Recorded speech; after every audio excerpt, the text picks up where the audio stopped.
കോഴിക്കോട് പേരാമ്പ്ര കൂത്താളിയിൽ വീട്ടമ്മയുടെ മരണം കൊലപാതകമെന്ന് പോലീസ്. സംഭവത്തിൽ മകൻ ലിനീഷിനെ പോലീസ് അറസ്റ്റ് ചെയ്തു.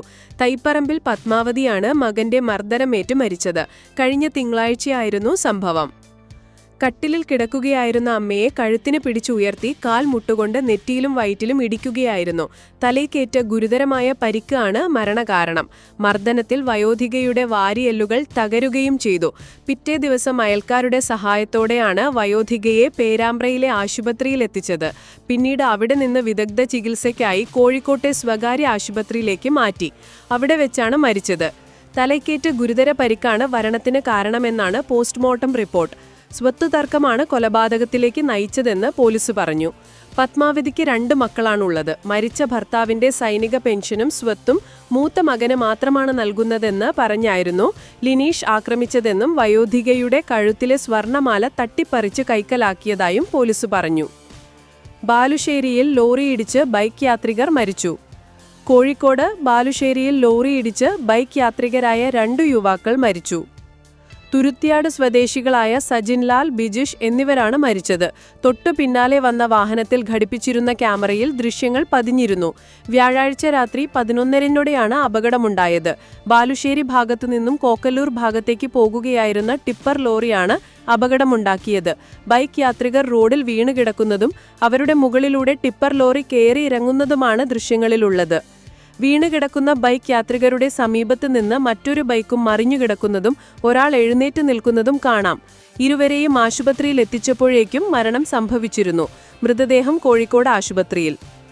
മലപ്പുറം തിരൂരിൽ വീട് കത്തി നശിച്ചു. മുക്കിലിപ്പീടിക സ്വദേശി അബൂബക്കർ സിദ്ദിഖിന്റെ വീടിനാണ് തീപിടിച്ചത്. ബുധനാഴ്ച രാത്രിയാണ് സംഭവം. തീപിടുത്തത്തിൽ വീടിന്റെ മേൽക്കൂര പൂർണ്ണമായും കത്തി. സംഭവ സമയത്ത് അബൂബക്കറും കുടുംബവും വീട്ടിലുണ്ടായിരുന്നില്ല.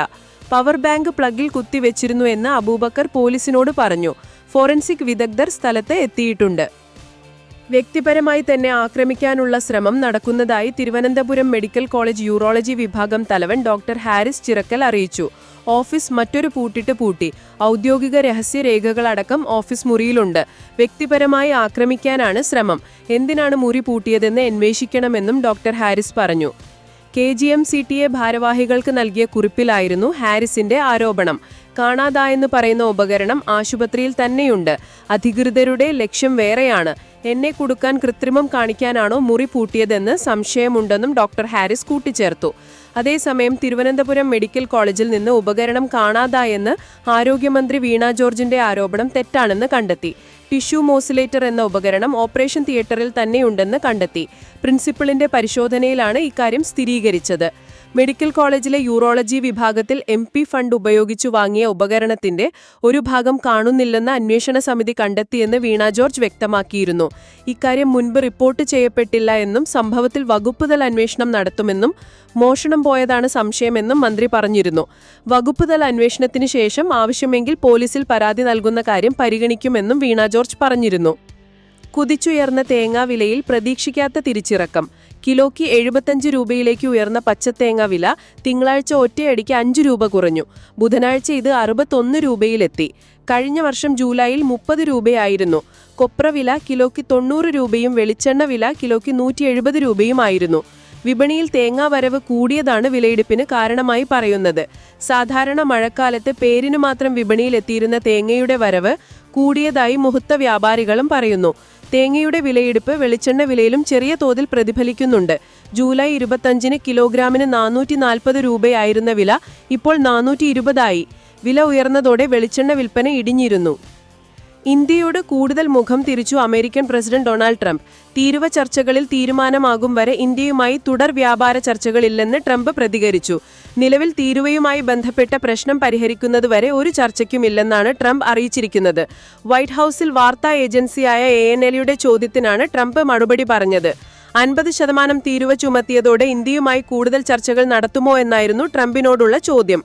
അതിന് ചർച്ചകൾ നടത്തില്ലെന്നാണ് ട്രംപ് മറുപടി പറഞ്ഞത്. നേരത്തെ ഇന്ത്യക്കുള്ള തീരുവ US പ്രസിഡന്റ് ട്രംപ് 50%-ആയി ഉയർത്തിയിരുന്നു. ട്രംപിന്റെ പ്രതികരണത്തോടെ ഇന്ത്യ വ്യാപാരത്തിന് പുതിയ പങ്കാളികളെ കണ്ടെത്തേണ്ട അവസ്ഥയിലേക്കാണ് കാര്യങ്ങളുടെ പോക്ക്. ഓഗസ്റ്റ് അവസാന വാരം അമേരിക്കൻ സംഘം വ്യാപാര ചർച്ചകൾക്കായി എത്താനായിരുന്നു ധാരണ. ഈ ധാരണയാണിപ്പോൾ ട്രംപ് തെറ്റിച്ചിരിക്കുന്നത്. ഇന്ത്യയുൾപ്പെടെ 60-ൽ കൂടുതൽ രാജ്യങ്ങൾക്ക് US പ്രസിഡന്റ് ഡൊണാൾഡ് ട്രംപിന്റെ പകരച്ചുങ്കം വ്യാഴാഴ്ച അർദ്ധരാത്രി മുതൽ പ്രാബല്യത്തിൽ വന്നിരുന്നു. ഇന്ത്യക്ക് 25% US പകരച്ചുങ്കം. അതുകൂടാതെ റഷ്യയിൽ നിന്ന് എണ്ണ വാങ്ങി യുക്രൈൻ യുദ്ധത്തിന് സഹായം ചെയ്യുന്നുവെന്നാരോപിച്ച് കഴിഞ്ഞ ദിവസം ട്രംപ് പ്രഖ്യാപിച്ച 25% അധിക ചുങ്കം ഈ മാസം 27-ന് നിലവിൽ വരും. രണ്ടും ചേർത്ത് ഇന്ത്യക്ക് ആകെ 50% US തീരുവ. വിദേശ രാജ്യങ്ങൾക്ക് US ചുമത്തിയ തീരുവയിൽ ഏറ്റവും ഉയർന്ന നിരക്കാണിത്. ഇന്ത്യയെ കൂടാതെ ബ്രസീലിന് മാത്രമാണ് 50% തീരുവയുള്ളത്. സിറിയയ്ക്ക് 41% തീരുവ.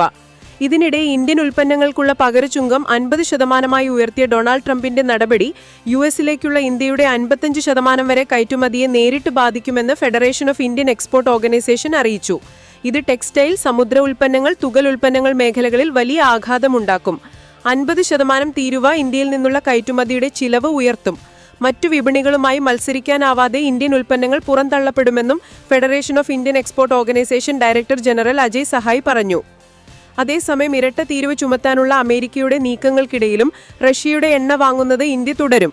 ആവശ്യമായ എല്ലാ നടപടികളും ഇക്കാര്യത്തിൽ ഇന്ത്യ സ്വീകരിക്കും. തീരുവ വിഷയത്തിൽ പരമാധികാരം സംരക്ഷിച്ചേ നിലപാട് സ്വീകരിക്കൂ എന്നതാണ് കേന്ദ്ര സർക്കാരിന്റെ നിലപാട്. മറ്റു രാജ്യങ്ങളുമായുള്ള ബന്ധം US നിർദ്ദേശിക്കും പോലെ തീരുമാനിക്കാനാവില്ലെന്നാണ് നിലപാട്. സംയമനത്തോടെ സ്ഥിതി കൈകാര്യം ചെയ്യാനാണ് ഉദ്യോഗസ്ഥർക്ക് നിർദ്ദേശം. എന്നാൽ ഇപ്പോൾ പ്രഖ്യാപിച്ച തീരുവയിൽ ഒത്തുതീർപ്പിനില്ലെന്നാണ് അമേരിക്കൻ പ്രസിഡന്റ് ഡൊണാൾഡ് ട്രംപ് പറയുന്നത്. ട്രംപിന്റെ തീരുവ ഭീഷണി നേരിടാൻ ഇന്ത്യയും ബ്രസീലും ഒന്നിച്ചു നിൽക്കുമെന്ന് ബ്രസീൽ വ്യക്തമാക്കിയിട്ടുണ്ട്. പ്രധാനമന്ത്രി നരേന്ദ്രമോദിയുമായി ഏകപക്ഷീയ തീരുവയെക്കുറിച്ച് ചർച്ച നടത്തിയെന്ന് Brazil president Lula the Silva അറിയിച്ചിട്ടുണ്ട്. ഇന്നലെ 1 മണിക്കൂർ നീണ്ടുനിന്ന സംഭാഷണമാണ് രണ്ട് നേതാക്കളും നടത്തിയത്. തീരുവ സമ്മർദ്ദം നേരിടാനുള്ള വഴികൾ ബ്രിക്സ് രാജ്യങ്ങൾ കൂട്ടായി ആലോചിച്ചേക്കും. ലുല ദ സിൽവയും മോദിയുമായുള്ള ചർച്ചയെക്കുറിച്ചുള്ള വാർത്താക്കുറിപ്പിൽ തീരുവ സംബന്ധ പരാമർശം ഇന്ത്യ ഒഴിവാക്കിയിരുന്നു. കർഷക താൽപര്യം സംരക്ഷിക്കാൻ എന്തു വിലയും നൽകാൻ തയ്യാറെന്നായിരുന്നു പ്രധാനമന്ത്രി ഇന്നലെ പ്രഖ്യാപിച്ചത്. ലഹരിയുടെ ഉപയോഗം മൂലം സമൂഹത്തിൽ ഇപ്പോൾ കൊടും ക്രൂരതകൾ നിറഞ്ഞ സംഭവങ്ങളാണ് നടക്കുന്നത്. എത്ര പരിശോധനകൾ നടത്തി ഇതിന്റെ ഉപയോഗം കുറയ്ക്കാൻ നോക്കിയാലും ഉപയോഗിക്കുന്നവരുടെ എണ്ണം ഉയരുകയാണ്. ഇപ്പോഴിത് ആലുവയിൽ നിന്ന് ഞെട്ടിക്കുന്ന വാർത്തയാണ് പുറത്തുവരുന്നത്. സ്വന്തം പെറ്റമ്മയെ ലഹരിക്കടിമയായ മകൻ ബലാത്സംഗം ചെയ്തു. പീഡനം തുടർന്നതോടെ അമ്മ പോലീസിൽ പരാതി നൽകുകയായിരുന്നു.